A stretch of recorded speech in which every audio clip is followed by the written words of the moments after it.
Did you know that unprocessed emotional pain can show up in your physical body as chronic illness? I didn't want to believe it at first either, but I've lived it and it's changed everything about how I prioritize my health today.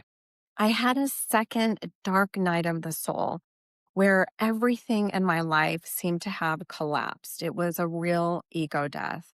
I felt tremendous loss, but at the same time, I gained incredible insight about the fact that I was still carrying around some stored trauma.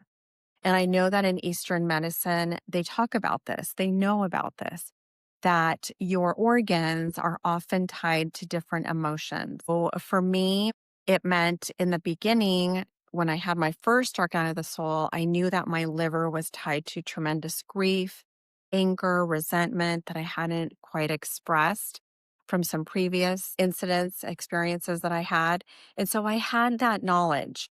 I also have recently learned about Gabor Mate's work, and I'm not sure if I'm pronouncing his name correctly, but he talks extensively about how childhood trauma, trauma in general, can really impact your health and lead to chronic illness. So I realized that growing up in a dysfunctional family led to many toxic patterns in my life with relationships and just the way I was navigating my own life. And so that epiphany just really, it really just opened up a whole world of what needed to be healed inside of me. And even though it's been an arduous and sometimes painful process, I would not take it back for anything. It's been a tremendous blessing in disguise on so many levels. As well, learning about this mind body connection has been an incredible, pivotal turning point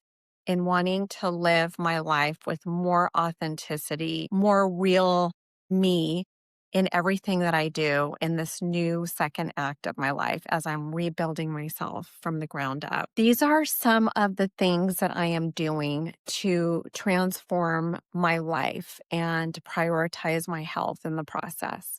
The first is that I'm definitely setting boundaries with friends, with family, with anyone that I believe I need to do that with. I went from being a people pleaser to wanting to feel validated all the time to now realizing that I need to stand up for myself. I need to speak my truth. I need to set standards for how I expect to be treated. And so learning how to set boundaries on a daily basis has been tremendously valuable for me. The second thing that I'm doing is that I am embracing nervous system regulation. I didn't realize that many of us are walking around in a fight or flight response constantly because we're in chronic stress mode. We're living in a time where there's so much polarity, there's violence, there's bullying going on online, there's dysfunction in our families, dysfunction in the world, dysfunction in our neighborhoods. And a lot of us don't feel safe. So for me, learning how to regulate my nervous system so that it's not on the side of the sympathetic nervous system, which is the fight or flight mode, but more on the side of the parasympathetic nervous system, which is the part of our nervous system that helps us stay calm, focused, makes us feel more safe. We can make better decisions and our body is just operating in better homeostasis. I do this by deep breathing constantly throughout the day. I do deep belly breaths, which is basically breathing in through your nose, expanding your belly, and then exhaling out. So I hold that for a few breaths at each stage and I do it several times. But sometimes I'm just doing it throughout the day as I'm conversing with people because I'm on the phone a lot. I talk to a lot of people that are dealing with a lot of stress in their lives.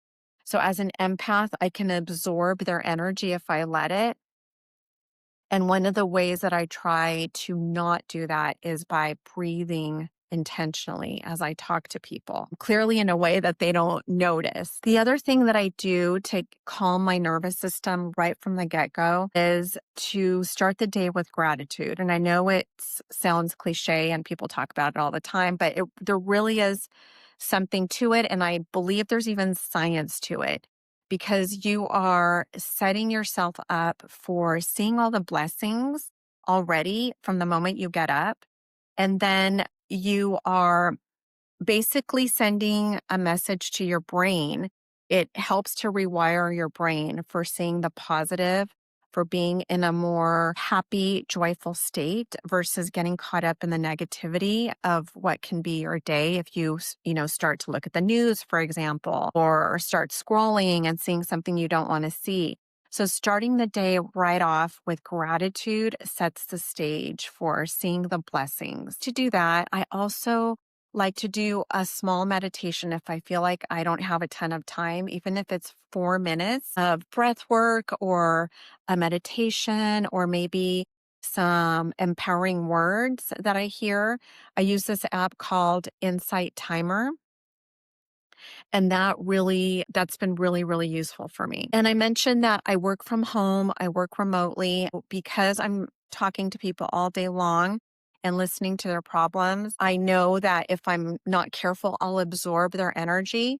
So I make an intention to get up. I might do some stretches like, just pull my arms behind my chest. I might do some of these little neck stretches, or I'll just get up and walk around just to dissipate the energy from hearing what other people's energy was that had just come at me. So this is a way to protect my own energy, is to somehow, get it off, shake it off, walk it off, stretch it out, whatever I need to do. And speaking of movement, the other thing that I absolutely love to do is walking. I love walking. I like to go on walks after work with the dogs. I have my own dog, and then I also dog sit another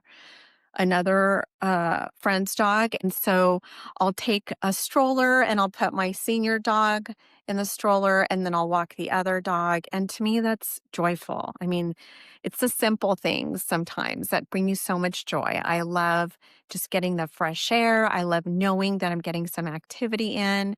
I love that I am moving my energy in some effective way and taking care of my health by getting that walk in. And that walk can be in my neighborhood or it can be at the park. Sometimes I, get in my car and there's a park about 6 minutes away. We go to the park and we enjoy that. So that's definitely another thing that I do.